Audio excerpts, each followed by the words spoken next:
Olá! A conversa sobre o futuro do trabalho já é bem conhecida, mas o ponto aqui é outro.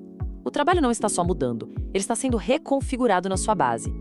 Esta análise vai além dos clichês para oferecer um guia realista, baseado em dados concretos, sobre como se preparar para o que vem por aí.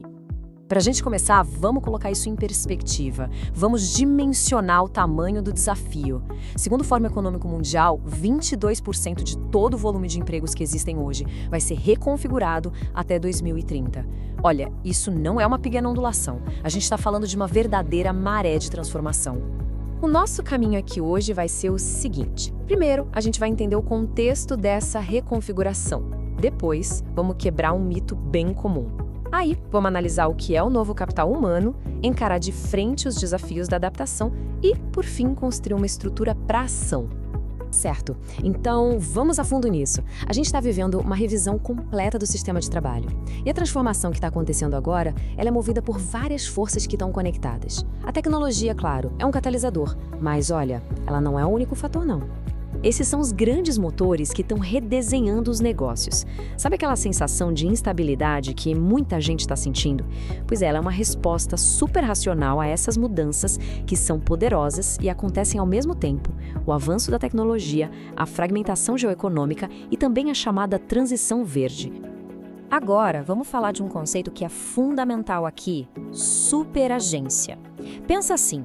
A nova inteligência artificial não é só uma ferramenta, tipo uma planilha eletrônica, não. Ela se tornou uma parceira cognitiva, sabe? Um colaborador virtual que muda de forma fundamental a própria natureza do trabalho do conhecimento. E ao mesmo tempo que isso acontece, a gente vê a fragmentação do emprego tradicional. O trabalho em plataformas, por exemplo, ele dá acesso ao mercado, claro, mas por outro lado pode alterar a identidade e a autonomia do profissional, muitas vezes limitando o controle que a pessoa tem sobre a própria carreira. Isso tudo nos leva direto para uma das maiores ansiedades de hoje em dia, né? Aquela ideia de que a IA vai substituir todo mundo. A realidade, como os dados mostram, é bem mais sutil, bem mais complexa do que isso. E aqui está a diferença que é crucial entender. A inteligência artificial é excelente para automatizar tarefas dentro de uma função, mas a extinção completa de uma profissão, isso é um evento bem mais raro.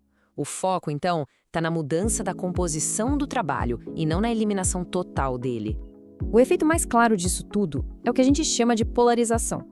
A automação das tarefas mais rotineiras acaba esvaziando os empregos de nível médio. Ao mesmo tempo, aumenta a demanda lá nos extremos, tanto para as funções de alta qualificação, aquelas que complementam a IA, quanto para as de baixa qualificação, que ainda precisam daquela interação física, sabe? Uma coisa que é super importante notar é que existe um atraso crítico nesse processo. A destruição de empregos por causa de novas tecnologias, ela é imediata.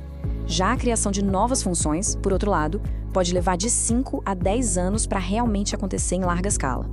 Isso nos traz para a pergunta central. Afinal, quais são as habilidades que realmente importam agora? Porque está rolando uma mudança profunda no que o mercado de trabalho valoriza. A mudança é muito clara. O valor está saindo de habilidades que são facilmente substituíveis, como, por exemplo, o processamento de dados rotineiro, e migrando para habilidades humanas que são complementares, coisas como pensamento crítico, criatividade, agilidade e, claro, a fluência em usar a própria inteligência artificial. Agora, o que é bem interessante aqui neste gráfico é que ele visualiza essa transformação de um jeito muito claro.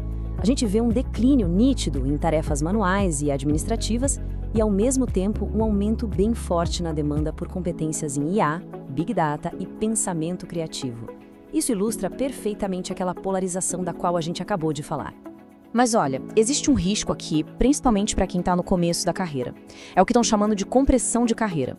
A dependência excessiva da IA para fazer tarefas mais simples pode até acelerar a entrega no curto prazo, mas ao mesmo tempo pode acabar impedindo o desenvolvimento de uma expertise mais profunda, mais duradoura. E tudo isso nos leva a um ponto bem delicado: a adaptação. Por que os nossos sistemas atuais, tanto na educação formal quanto na liderança das empresas, estão com tanta dificuldade para acompanhar o ritmo dessa transformação toda? E a resposta não é tão simples quanto é só requalificar todo mundo. A realidade é que a maioria dos grandes programas de requalificação nas empresas acaba falhando. Eles esbarram em barreiras gigantescas de custo, de tempo e, o que é crucial, de falta de apoio. O resultado? menos de 5% deles chegam num ponto em que o sucesso pode ser de fato medido. Essa falha, claro, abre espaço para novas abordagens. O modelo de educação tradicional, que é lento e caro, está sendo desafiado pelas chamadas microcredenciais. São certificações ágeis, focadas, verificáveis, que são, na prática, uma resposta muito mais pragmática à velocidade que o mercado exige hoje. E dentro das empresas surge um outro problema, um fenômeno chamado work slop. Sabe o que é isso? É o que acontece quando a pressão pela velocidade na adoção da IA leva um volume enorme de trabalho rápido, sim, mas de baixa qualidade. E isso, no fim das contas, drena a produtividade real em vez de ajudar. E é aqui que a gente vê um erro estratégico grave de liderança. Muitos cortes de pessoal estão sendo feitos com base numa expectativa de ganhos de produtividade com IA, ganhos que ainda nem aconteceram. Isso mostra que as decisões ruins muitas vezes estão ligadas a incentivos mal desenhados dentro da organização e não à tecnologia em si. Então, para a gente ir fechando, como agir diante de tudo isso? A conclusão mais importante, talvez, é que o futuro não é um destino inevitável. Ele é, na verdade, o resultado das escolhas que estamos fazendo hoje, agora. Então, o ponto crucial é exatamente este. A tecnologia é um ponto de escolha. Se a IA vai ampliar ou se vai substituir o trabalho humano, isso depende fundamentalmente das decisões que são tomadas nas organizações, nas políticas públicas e, claro, no nível individual. Portanto, uma estrutura mais prática para se preparar envolve 3 passos bem claros. Primeiro, adotar essa mentalidade de superagência, usando a IA como uma alavanca para o nosso trabalho. Segundo, focar no desenvolvimento daquelas habilidades complementares que as máquinas não replicam. E terceiro, fazer uma curadoria ativa do próprio aprendizado, de forma contínua. A gente precisa abandonar aquela pergunta antiga, baseada no medo, que só paralisa. Qual profissão vai acabar? Essa pergunta não leva a lugar nenhum.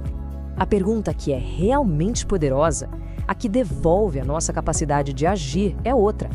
Como o meu trabalho pode ser redesenhado?